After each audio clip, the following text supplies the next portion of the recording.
think fear is a huge challenge. You have, especially for those of us that have been acclimated as, or raised to be women, raised to be, this idea of femininity within the culture, within your culture. There's a lot of fear of letting that image down, even though it was never yours in the first place. It was never something that you really wanted to be. It had nothing to do with who you actually were as a person.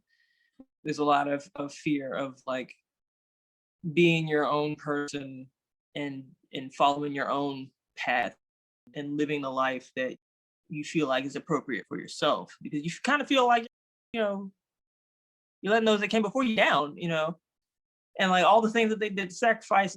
The rhetoric of like the history of the family is like sitting upon your shoulders, and like, yes, but that's a lot. That's a lot. And like, how can you breathe? How can you even think about, achieving a dream that's yours or somebody else's with all that pressure? you know and I see it again. I see it in my own family, like the fear of certain things, the fear of the way that they would be perceived, the fear of, failing is what kept them stagnant. It's what kept them, you know still. It kept them from making big decisions that probably would have worked out in the end. I mean, we don't know, but leave that to stew, and it like generates resentment.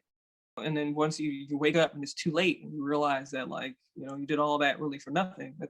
That's the part that kind of like that gets me a little bit. It's like the fear of either failing, or the fear of restricting yourself from like really finding out how far you can get, how much of your dream can you make come true.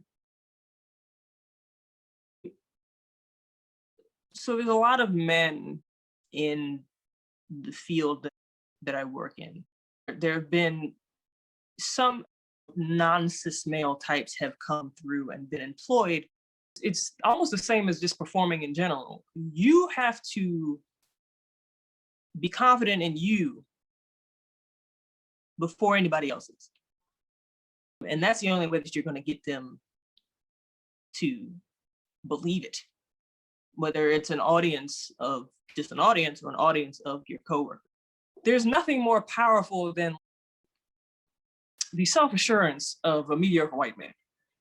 And we all should take that as a lesson. Like, if you don't believe that you can do it, well, ain't nobody else gonna believe it for you. So you have to believe it with your whole being that you can do a thing. But also at the same time be prepared. I think that's the other half of it. And the whole, we have to be twice as good to have the ego, and then so work on yourself, work on your skill, and find a way.